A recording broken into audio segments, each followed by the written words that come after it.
Hello दोस्तों, आज की वीडियो में हम स्टार्ट करने वाले हैं रिडॉक्स रिएक्शन का जो आपका प्रैक्टिस पार्ट है प्रीवियस ईयर्स का, उसका पार्ट सेकंड।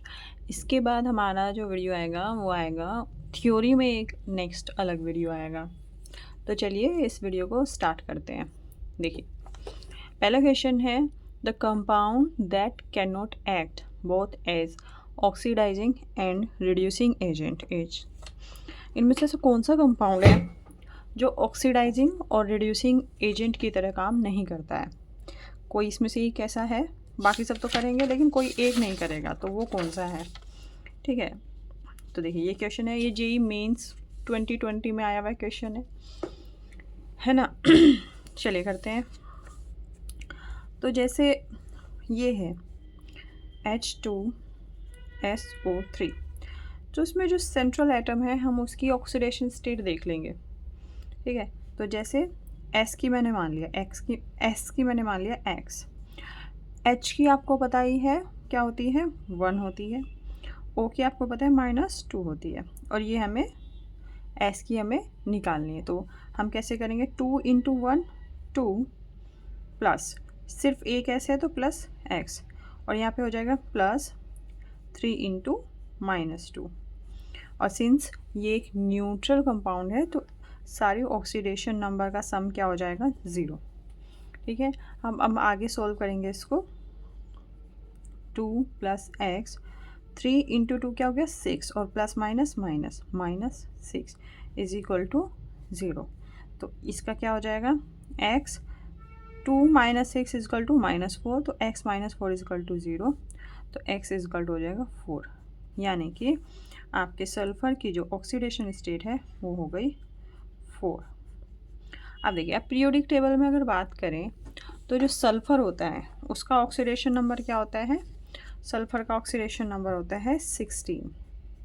ठीक है, अगर आप इसको खोलें, इलेक्ट्रॉनिक कॉन्फ़िगरेशन लिखें इसका, तो होगा 1s2 2s2 2p6 3s2 3p4। ठीक है, तो इसके पास देखिए ये एम्प्टी डी ऑर्बिटल्स भी हैं, तो ये वेरियस ऑक्सीडेशन नंबर शो करता है। तो कौन कौन सी ऑक्सीडेशन नंबर शो करता है? ये देखिए, ये करता है +2 +4 एंड +6। ये ऑक्सीडेशन नंबर ये शो करता है कौन? सल्फ़र। ठीक है, और इसमें जो मोस्ट कॉमन है, इसमें से जो मोस्ट कॉमन है, कॉमनली ये शो करता है, वो शो करता है 4 एंड 6।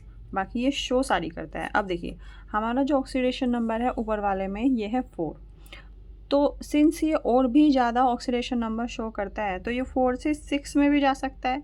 4 से 6 में कैसे जाएगा, है ना? तो हमारा तो +4 है, इससे 6 में कैसे जाएगा? +6 में।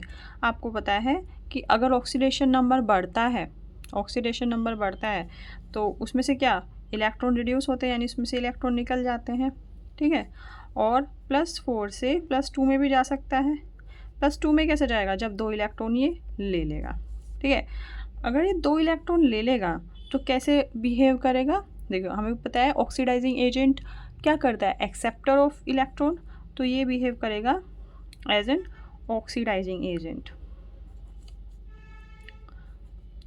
ठीक है, और ऊपर वाले में इलेक्ट्रॉन निकलने को क्या बोलते हैं? निकालने वाले को रिड्यूसिंग एजेंट। ठीक है, तो ये एज एन ऑक्सीडाइजिंग एजेंट भी काम करेगा और एज एन रिड्यूसिंग एजेंट भी काम करेगा। ठीक है, तो ये दोनों तरह से काम कर सकता है, क्योंकि ये ऊपर नीचे दोनों ऑक्सीडेशन स्टेट में जा सकता है। कौन? H2SO3।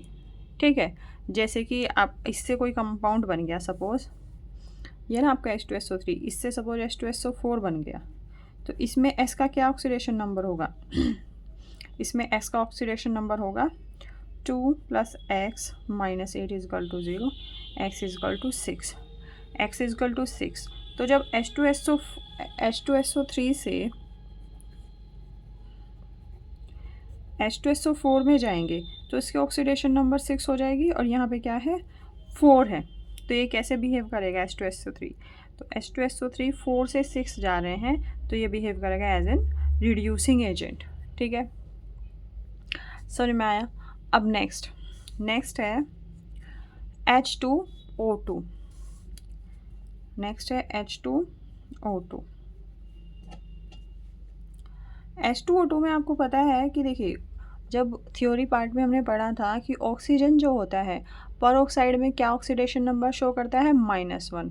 परऑक्साइड में क्या ऑक्सीडेशन नंबर शो करता है, -1। तो यहाँ इसकी ऑक्सीडेशन स्टेट -1 है, और सिंस ऑक्सीजन की ऑक्सीडेशन नंबर क्या है, -1। और आपको पता है सबसे ज़्यादा स्टेबल किस में होता है, -2 में होता है। इसका देखिए कारण होता है क्योंकि ऑक्सीजन का देखिए एटॉमिक नंबर होता है 8, तो इसको लिख सकते हैं 1s2, 2s2, 2p2। तो इसके ऊपर देख, इसके पास ना कोई एम्प्टी डी ऑर्बिटल्स नहीं होते, तो नो एम्प्टी डी ऑर्बिटल्स। जब एम्प्टी डी ऑर्बिटल्स इसके पास नहीं होते, इसका मतलब इसकी ऑक्सीडेशन स्टेट एक्सपेंड नहीं कर पाती। तो ये ज़्यादा से ज़्यादा क्या ऑक्सीडेशन स्टेट शो करते हैं, देखिए -2, तो इसका सबसे, ये 2p4 होगा यहाँ पे, -2 इसका सबसे इम्पोर्टेंट होगा, ठीक है, क्योंकि 2 इलेक्ट्रॉन लेके ये अपना पूरा जो ऑक्टेट है कंप्लीट कर देगा, ठीक है। ये सबसे ज़्यादा स्टेबल होती है, ठीक है। बाकी आपको पता है कि अगर ये फ्लोरीन के साथ कंपाउंड बनाए जैसे OF2, तो यहाँ पे +2 भी शो कर देता है, ठीक है। तो इसकी रेंज इधर देखिए बढ़ गई। तो अगर ये -1 से -2 में गया, जब -1 से -2 में गया, तो इसका मतलब क्या होगा, एक इलेक्ट्रॉन इसने ले लिया, और इलेक्ट्रॉन अगर ले लिया तो कैसे बिहेव करेगा, ये ऑक्सीडाइजिंग एजेंट की तरह, ठीक है। और एक इलेक्ट्रॉन यहाँ इसने लेके -2 में चला गया, और एक इलेक्ट्रॉन इसने अगर लूज़ कर दिया तो किस में चला जाएगा, 0। तो यहाँ पे क्या बिहेव करेगा, ये रिड्यूसिंग एजेंट की तरह। तो H2O2 भी oxidising as well as reducing agent की तरह काम कर सकता है। फिर आता है HNO2।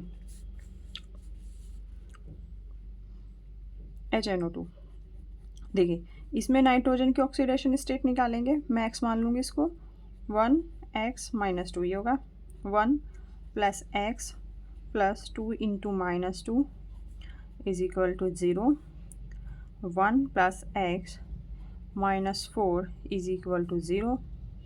तो x की वैल्यू यहाँ पे आ जाएगी 3, यानी कि HNO2 में नाइट्रोजन की जो ऑक्सीडेशन नंबर है वो है +3। अब नाइट्रोजन फैमिली के बारे में, नाइट्रोजन फैमिली पे अगर हम आ जाएं, तो देखिए नाइट्रोजन के पास कितने इलेक्ट्रॉन होते हैं, 7, और इसका इलेक्ट्रॉनिक कॉन्फ़िगरेशन होता है 1s2, 2s2, 2p7 हो गए, 4 और 3, ठीक है। तो इसका ये होता है, सिंस ये हाफ फील्ड है, काफ़ी स्टेबल होता है ये। जो नाइट्रोजन की ऑक्सीडेशन नंबर है वो कहाँ से होती है, ये होती है -3 to +5। देखिए कैसे हो सकती है ये, देखिए इसमें 3 इलेक्ट्रॉन ले सकता है ये, अगर ये 3 इलेक्ट्रॉन ले लिया तो उसका ये जो 2p ऑर्बिटल है ये कम्प्लीटली फिल हो जाएगा। तो क्या हो जाएगा 3 इलेक्ट्रॉन ले लिया तो -3 है ना, और फिर 3 इलेक्ट्रॉन दे भी सकता है तो इसमें 0 हो जाएगा, तब भी -3 और +3 तो यही हो जाएगा, ठीक है। फिर ये 1 इलेक्ट्रॉन भी ले सकता है, जब 3 ले सकता है 1 भी ले सकता है, तो नहीं, 1 इलेक्ट्रॉन लेने में इसको बहुत प्रॉब्लम आएगी। देखो ले तो लेगा लेकिन उसमें बहुत हाई एनर्जी चाहिएगी, तो इसलिए 1 इलेक्ट्रॉन वाला जो इसका कंसेप्ट है, -1 जो इसकी ऑक्सीडेशन स्टेट है वो काफ़ी अनस्टेबल रहेगी, ठीक है। तो इसकी मोस्टली क्या होती है, -3 +3 +5, ठीक है। तो देखिए +5 कैसे हो जाएगा, इसको भी लूज़ कर दे, इसको भी लूज़ कर दे, है ना।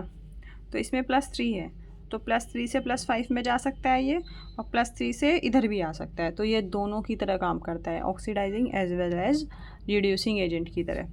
अब पहला क्वेश्चन है H3PO4, पहला ऑप्शन सॉरी, H3PO4। इसमें देखिए आप क्या करेंगे, ऑक्सीडेशन नंबर ऑफ फॉस्फोरस निकालेंगे। तो ये क्या होगा, 3 + x - 8 = 0, x = आ जाएगा 5। तो फॉस्फोरस की ऑक्सीडेशन नंबर है 5।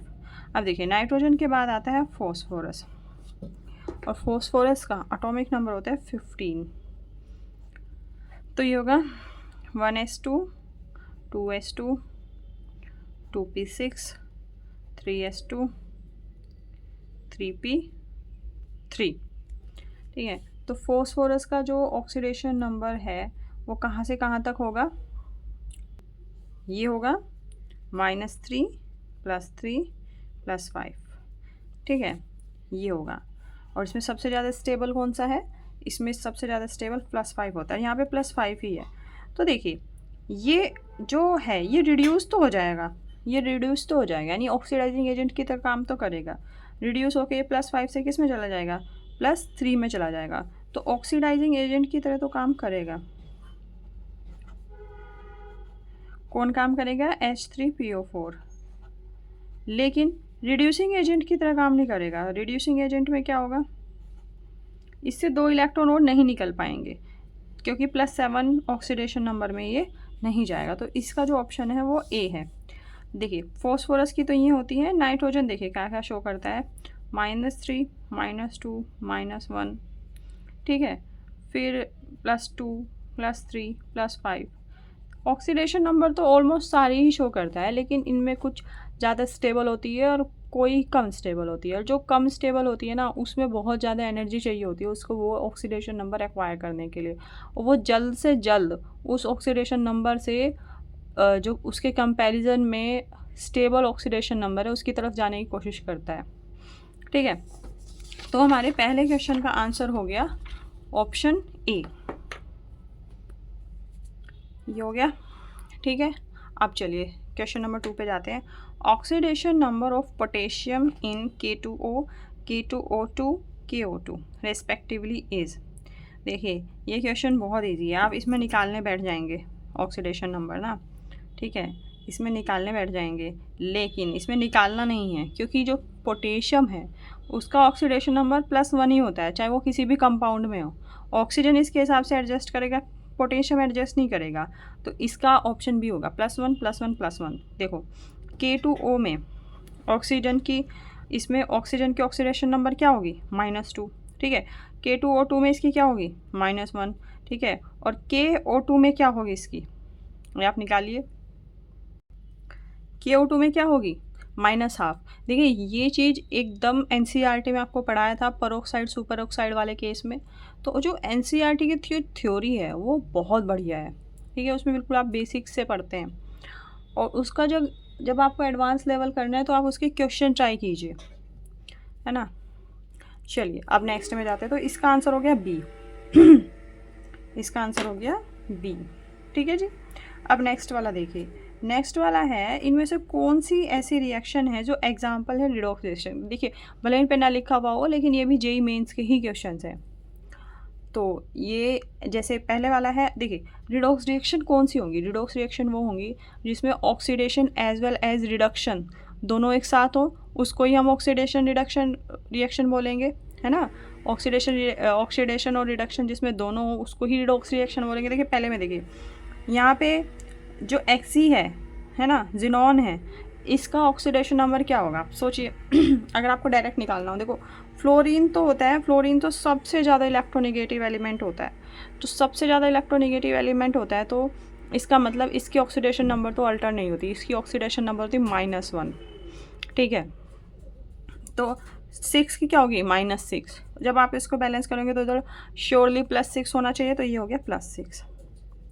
ठीक है, अगर अब इधर देखो जिनोन की, है ना, ये हो गया 4 -4, और ऑक्सीजन की -2 एंड -4 कितने हो गए? -6। तो इसकी +6 ही होगी, है ना। तो इसका मतलब जिनोन की जो ऑक्सीडेशन नंबर है वो चेंज ही नहीं हो रही, है ना। या तो बढ़नी चाहिए, घटनी चाहिए ऑक्सीडेशन रिडक्शन में, लेकिन ये तो चेंज ही नहीं हो पा रही है, तो ये वाली तो नहीं है। नेक्स्ट चलो XeF6। देखिए इसमें तो +6 अभी ऊपर निकाली है, पर इसमें देखो Xe की x मान लेंगे, O2 की आपको पता है -2 इंटू 2 कितना हो गया? -4, और ये हो गया 2, इसकी क्या होती है? -1। तो -1 इंटू 2 क्या हो गया? -2 = 0।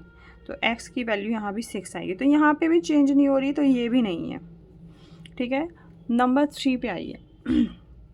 XeF4 + O2F2 XeF6 + O2।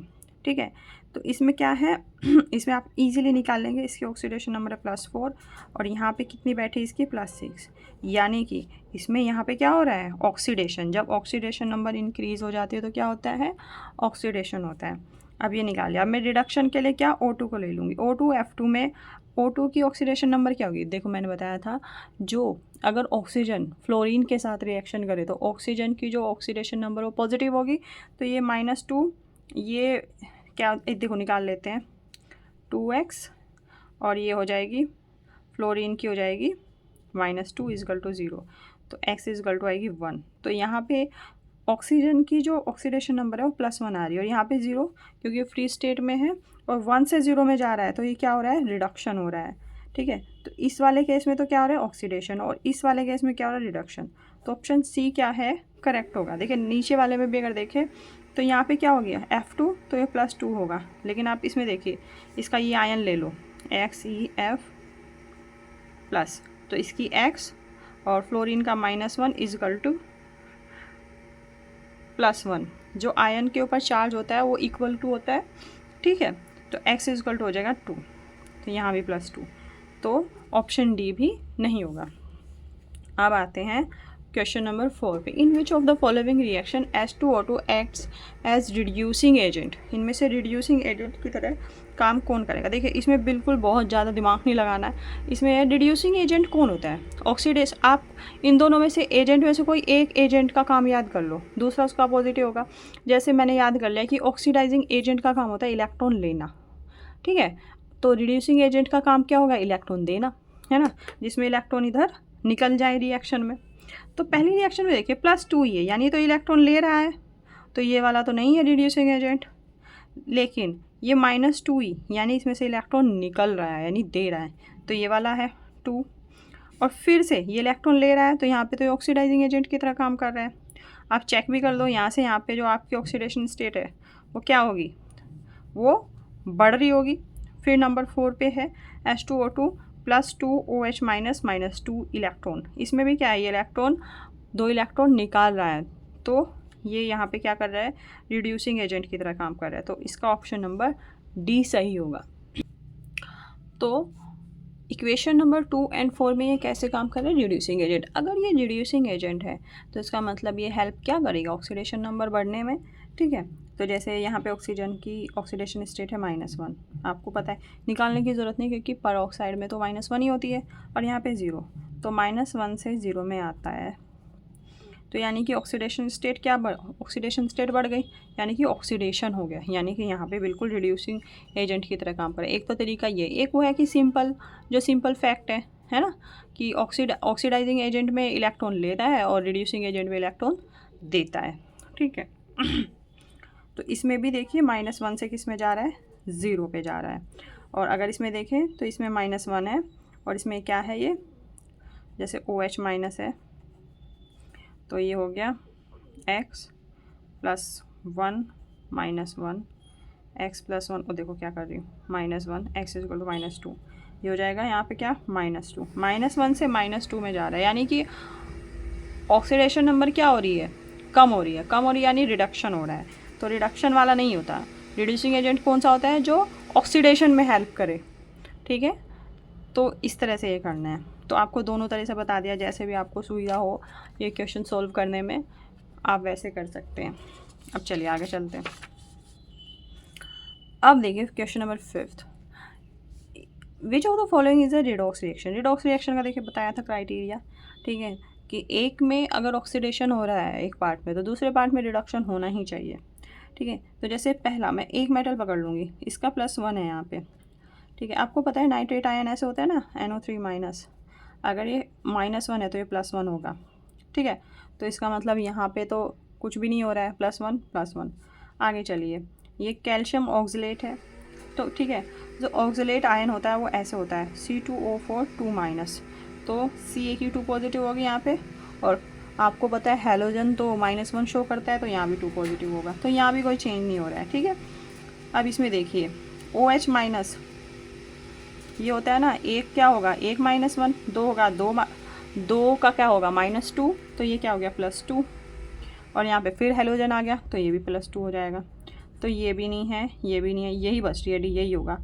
यहाँ पे तो देखो 0 है। अब इसमें देखिए, तो यहाँ पे मैं x मान लूँगी और साइनाइड आयन CN माइनस होता है, तो -1 हो जाएगा साइनाइड आयन का, तो 2 का हो जाएगा -2 is equal to 0, x is equal to हो गया 2, तो इसका आया 2, है ना। तो यहाँ पे क्या हो गया 0 से 2, यहाँ पे क्या हो गया ऑक्सीडेशन, ठीक है। अब मुझे रिडक्शन भी चाहिए, तो मैं इस वाले पार्ट में आ जाऊँगी। देखिए यहाँ पे फिर से साइनाइड आयन आ गया इधर पे, ठीक है। तो साइनाइड आयन का -1 होता है ना, तो इसका होगा +1, ठीक है। और यहाँ हो गया 0, +1 से 0 में जा रहा है, तो क्या हो रहा है ऑक्सीडेशन नंबर घट रही है, तो यहाँ पे क्या हो रहा है रिडक्शन। तो ऑप्शन डी आपका करेक्ट आंसर होगा। अब ये देखिए क्वेश्चन नंबर 6, देखिए नीट में आया है, नीट 2020, ऐसा नहीं है कि जेई में सब जगह इनके क्वेश्चन आते हैं। देखिए what is change in oxidation number of carbon in the following. तो देखिए यहाँ पे देखिए क्या है, कार्बन का देखना है। कार्बन जैसे +4 है, हाइड्रोजन का +4 होगा, तो ये क्या होगा -4। और यहाँ पे क्लोरीन है, क्लोरीन तो निगेटिव ऑक्सीडेशन नंबर शो करता है, तो ये -4 है, तो क्या होगा +4। तो -4 से +4 में जा रहा है, तो इसका ऑप्शन नंबर बी होगा। अब आपका आता है question number 7, the correct order of n compounds in its decreasing order of oxidation state. तो इन सब के ऑक्सीडेशन नंबर निकाल लो, ठीक है। किसकी, नाइट्रोजन की इन सब में, जैसे HNO3 में आप निकालो, x मान लिया, h की आपको बताइए 1 होती है, 1 + x, इसकी -2 होती है, तो 3 × 2 6, तो -6 इजिकल टू 0, तो x की वैल्यू इधर आ जाएगी 5, तो HNO3 में क्या आ जाएगी 5। फिर आप NO में निकालो, ठीक है, ये मैं x मानूंगी और ऑक्सीजन का क्या होगा 2, तो इजिकल टू 0, x की वैल्यू 2 आ जाएगी, तो NO की हो जाएगी 2, फिर हो जाएगा N2, ये तो फ्री है तो ये 0, फिर आ जाएगा NH4Cl, N की मैंने x मानी x, फिर H का होता है क्या 1, तो +4, और क्लोरीन का होता है -1, एक ही क्लोरीन है तो -1 is equal to 0, x +3 is equal to 0, x minus x is equal to हो जाएगा -3, यहाँ पे क्या आएगा -3। तो देखो सबसे पहले सबसे बड़ा होना चाहिए, सबसे पहले HNO3 होना चाहिए, फिर NO, फिर N2, फिर NH4Cl। तो ये पहले वाला ही बिल्कुल करेक्ट सीक्वेंस में लगा हुआ है। देखिए कल जो थी वीडियो बहुत लंबी हो गई थी, तो उसमें जो क्वेश्चन नंबर 1 है उसका एक्सप्लेनेशन में थोड़ा सा रह गया था, तो उसमें इनर्ट पेयर इफेक्ट रह गया था, तो इनर्ट पेयर इफेक्ट का मैं थोड़ा सा आपको बता देती हूँ जिनको भी कन्फ्यूज़न हो। तो जैसे क्वेश्चन नंबर 1 था ये, देखिए जैसे इसमें था ना, मैं किसी एक ग्रुप का बता देती हूँ। जैसे होता है ना कार्बन ग्रुप का, देखिए CSI, जर्मेनियम, SN, PB सिर्फ +2 ऑक्सीडेशन स्टेट शो करता है ना, +4 को नहीं करता है, ये बताया था। ये होता है due to inert pair effect, जबकि जो ऊपर वाले हैं ये +4 भी शो करते हैं, है ना, और +2 भी करते हैं। ऊपर वालों में +4 ज़्यादा स्टेबल होती है, नीचे वालों में +2, सबसे जो नीचे वाला है ये +2 इसमें सबसे ज़्यादा स्टेबल है। इसका कारण होता है इनर्ट पेयर इफेक्ट। देखिए इसका जो एटॉमिक नंबर होता है ना वो बहुत ज़्यादा होता है, और इसके पास कौन से होते हैं, इसके पास होते हैं F इलेक्ट्रॉन, F ऑर्बिटल्स होते हैं, सॉरी F ऑर्बिटल्स होते हैं, है ना, ये होता है। तो जैसे देखिए इसमें क्या है, जैसे इनका इलेक्ट्रॉनिक कॉन्फ़िगरेशन ये होता है, तो ये तो +2, ये 2 यहाँ से लूज़ कर देगा, यहाँ से +4 शो कर देगा, ठीक है। ये भी ऐसे शो करते रहेंगे, ये भी कर देंगे बट थोड़ा मुश्किल से करेंगे, ये भी कर देंगे, फिर ये भी टिन भी कर देगा। लेकिन जब आप लेड में आओगे इसमें आ जाएंगे F इलेक्ट्रॉन्स। देखिए जैसे जैसे जो इलेक्ट्रॉन डेंसिटी है, आप इलेक्ट्रॉन डेंसिटी का मतलब होता है घनापन, ठीक है। इलेक्ट्रॉन डेंसिटी सबको पता है कि S ऑर्बिटल की ज़्यादा होती है, सबसे ज़्यादा होती है, क्योंकि ये क्या होता है सिमेट्रिक होता है, उसके बाद P ऑर्बिटल, उसके बाद D ऑर्बिटल, और उसके बाद F ऑर्बिटल, ठीक है। तो देखिए इनके पास तो F ऑर्बिटल नहीं है ऊपर वालों के, लेकिन नीचे ये जो आपका लेड है इसके पास है। तो इलेक्ट्रॉन डेंसिटी का मतलब होता है इलेक्ट्रॉन डेंसिटी इसके जो आसपास है बहुत कम है लेड में, है ना, F ऑर्बिटल्स के कारण, ठीक है। और जब इलेक्ट्रॉन पास में होंगे तो एक दूसरे को रिपेल करेंगे, जितनी इलेक्ट्रॉन डेंसिटी होगी उतना ही ज़्यादा इलेक्ट्रॉन एक दूसरे को रिपेल करेंगे। तो इसमें जो जैसे ऊपर वाला है इसमें तो बहुत रिपेल करेंगे, तो ये 4 इलेक्ट्रॉन फटाक से निकाल देगा, ठीक है। इसमें फिर धीरे धीरे कम रिपेल करना शुरू करेंगे, क्योंकि इलेक्ट्रॉन डेंसिटी धीरे धीरे क्या होगी, कम होती शुरू हो जाएगी। लेकिन इसमें तो बहुत कम होगी, इतनी इलेक्ट्रॉन डेंसिटी कम होती है कि जो ये s ऑर्बिटल हैं ये पेनिट्रेट कर जाते हैं अंदर, ठीक है। और अंदर पेनिट्रेट करने की वजह से जो ये 2 इलेक्ट्रॉन तो निकल जाते हैं, बट s वाले इलेक्ट्रॉन निकलना बहुत मुश्किल हो जाता है, तो इसीलिए +2 ऑक्सीडेशन नंबर शो करता है, ठीक है। तो यही होता है इनर्ट पेयर इफेक्ट, है ना। और क्योंकि डेंसिटी कम होती है तो उसमें जो रिपल्शन है वो कम होता है इलेक्ट्रॉन के बीच में। जब देखो इलेक्ट्रॉन में रिपल्शन अंदर वालों में ज़्यादा होगा तभी तो वो बाहर वाले को फेंकेगा, तभी तो वो बाहर निकलेगा, और तभी तो ऑक्सीडेशन नंबर बनेगी। जैसे पहले वाले में अंदर क्या बन रहा है, एस वाला रिपल्शन बन रहा है, एस में तो बहुत डेंसिटी होती है, तो ये पी वाले को बहुत परेशान करेगा और एकदम इसके 2 इलेक्ट्रॉन निकालने में पूरी पुरजोर मेहनत करेगा, ठीक है। लेकिन एफ़ वाला ऐसा कुछ नहीं करेगा, उसका 1 इलेक्ट्रॉन कहीं है, 1 इलेक्ट्रॉन कहीं है, ठीक है। ऑर्बिटल्स की जो शेप है वो भी अनडिफाइंड है, क्योंकि इलेक्ट्रॉन की डेंसिटी ही बहुत कम है। तो यही कारण होता है, कम डेंसिटी की वजह से ये इसको पुश आउट नहीं कर पाएगा, ठीक है। पुश आउट नहीं कर पाएगा तो ये बाहर के ये 2 इलेक्ट्रॉन तो निकल जाएंगे, बट ऐसे इलेक्ट्रॉन को ये नहीं निकाल पाता है। यही कारण है कि जो लेड है ना, जो लेड है वो +2 ऑक्सीडेशन नंबर शो करता है। जितने भी इस रो में पीरियोडिक टेबल में एलिमेंट्स आते हैं, ठीक है, वो सब इसीलिए इनर्ट पेयर इफेक्ट शो करते हैं, क्योंकि उसमें F इलेक्ट्रॉन्स का इंटरफेरेंस आ जाता है, ठीक है। तो इसका जो वो था एक्सप्लेनेशन ये था। जो कल की वीडियो हो गई थी बहुत लंबी, तो इसलिए फिर हमने उसको जल्दी करने की कोशिश में ये एक्सप्लेनेशन रह गया था, ठीक है। तो आई होप आज आपको समझ में आ गया होगा अच्छे से एक्सप्लेनेशन, ठीक है। तो अब हम कल मिलते हैं अपनी नई वीडियो के साथ, तब तक के लिए थैंक यू।